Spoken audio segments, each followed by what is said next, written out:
When we moved back to Texas, we moved in with my wife's grandparents. They were in poor health. We took care of them. In their yard, nobody had been taking care of the yard. There was this weed that was 6 feet tall, and there was next to it, there was an oak tree and a little acorn that sprouted that was like 2 feet tall. And I remember thinking that that was ironic that the weed was 3 times as tall as the oak tree. And I thought, well, but given enough time, that's going to flip-flop because they're different on the inside. And so then that got me thinking about people.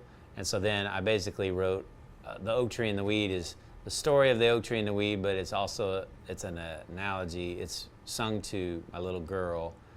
It's an analogy for what kind of man she should be looking for, and a hint, it's you should be looking for an oak tree, not a weed.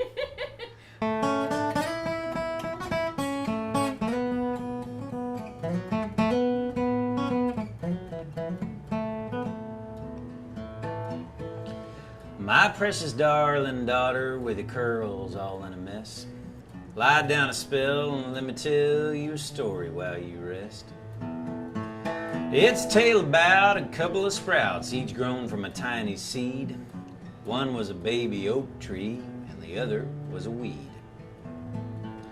Now spring came with its heavy rain and that weed got an early start. He grew up quickly, but he was prickly and hollow in his heart. That oak tree, he was tiny, just a twig and not much more, but there was something strong about him, something sturdy in his core. Well, summer came and that weed was the biggest, baddest thing around, soaking up all the water while everyone else was turning brown.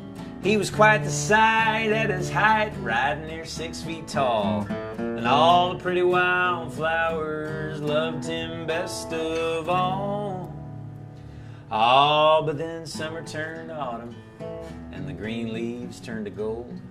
One clear night when the moon was bright, there came a freezing cold. A killing frost crept across that meadow and cast its spell. In the morning there lay the weed, withered where he fell.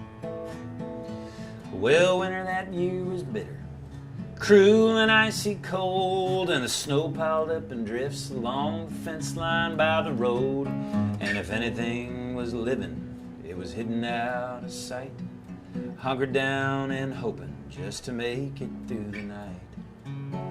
La da da da da da da da da da da da da.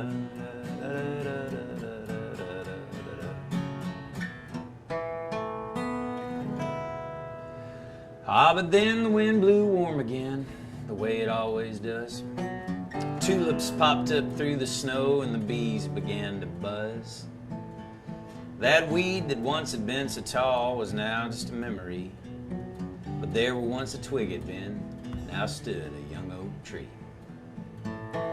He kept right on growing, grew up straight and true and tall, and every spring he watched those weeds come up just to wither in the fall.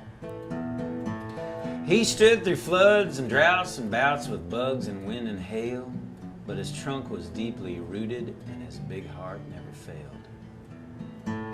Nowadays he stands majestic, the tallest thing for miles, mighty arms outstretched to catch the sun when it smiles. The birds nest in his branches and the deer rest in his shade. The squirrels sitting on burrows eating his acorns have it made. Now, my daughter, many years from now, a boy will come along who will catch your eye and make you sigh with a smile or with a song. And you'll want to cling together, take a run and go at life, and he'll kneel, tell you how he feels, and he'll ask you to be his wife. And I'll gladly give you to him when that day finally comes, knowing I won't lose a daughter, but instead I'll gain a son. Just as long as you remember my little tale about 2 seeds, and you make sure that boy's an oak tree, not a weed.